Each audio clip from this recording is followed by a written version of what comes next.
Assuming that we're fairly rational, logical creatures, that you have two similarly spec'd laptops, one from Dell, which is drastically different in price than Apple. So why does a rational person say same processor, same amount of RAM, same video card? Why would I be willing to pay maybe $800 premium or maybe even more for something that has a logo on it? What is the psychology behind that? Yeah, I think it shows you the power of brands. People say brands are dead. I think that's the furthest thing from the truth. I think brands are important. They represent a promise. The price does reflect something about how the company perceives its own value. You never see Apple go on sale. You never see them offer, May Day parade sales or something. No, because they keep their pricing integrity aligned with their value. You never see Apple justify price increases because their costs went up. Every day now you can read stories. Starbucks is raising their price because the cost of coffee went up. Well, I'm sorry, I'm the customer. I'm not Starbucks cost accountant. I don't care about their internal costs. And dear Mr. Starbucks, I'm not buying your costs. I'm buying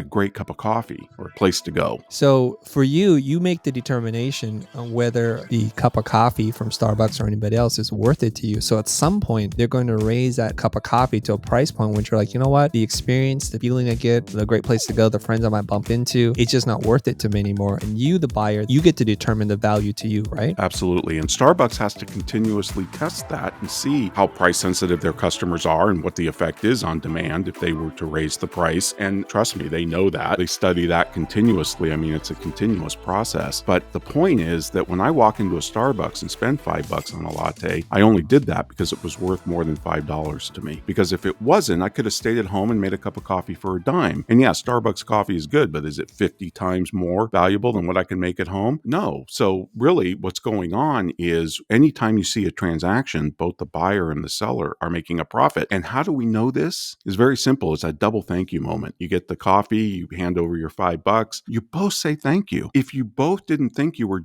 profiting from that transaction, wouldn't one person say you're welcome? So is it then possible for it to, such a thing to exist as an unfair price? This is why I have an ethics chapter in all the pricing books I've ever written, because the just price has been, again, go back to St. Thomas Aquinas for this and a bunch of Greek philosophers. I think a just price is one that buyer and seller freely agree to. Now, it's easy for a third party to come in afterwards and say, well, that was an unconscionable price, or you took advantage of the person. That's an unjust price. Obviously, if there's price fixing or any violation of antitrust, that's not a fair price. But the problem with fair is there's no definition of fair. It's what a willing buyer and seller agree upon. I remember we had Reed Holden on, who's one of my pricing mentors on our show, and he was complaining that he was at his second home somewhere throwing a big party and his ice maker went out on the refrigerator. And he called a repairman, and the guy said, well, I can come out same day, couple hours, but it's going to be $300. And he thought that was unbelievably unfair. And I said, did you pay it? And he said, well, yeah. Well, then by definition, you must have thought it was more profitable than the $300 you paid him. So prices send signals about how we allocate resources. For whatever reason, their mindset or maybe a set of limiting beliefs tells them that this is not possible. I can't choose a field to specialize in because I'll lose out on customers. I can't ask the customer for more money or to value-based pricing because that doesn't work. You talk about this in terms of like self-esteem as a big part of pricing.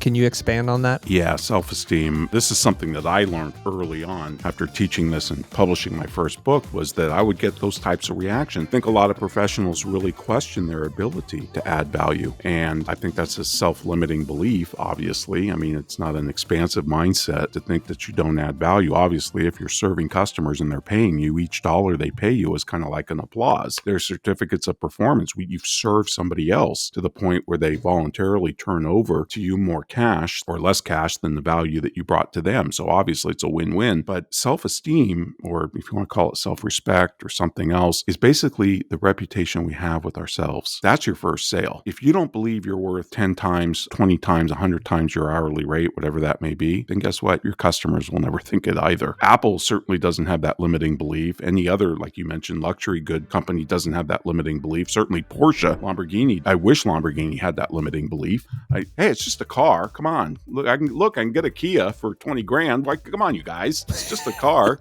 No, they understand their value, but I do think self-esteem is a big thing. I also think there's some people who kind of been brought up, money is the root of all evil, and those types of, whether it's religious or some other type of thing, the rich man will never get into the kingdom of heaven and all that, but it's the love of money that's the root of all evil.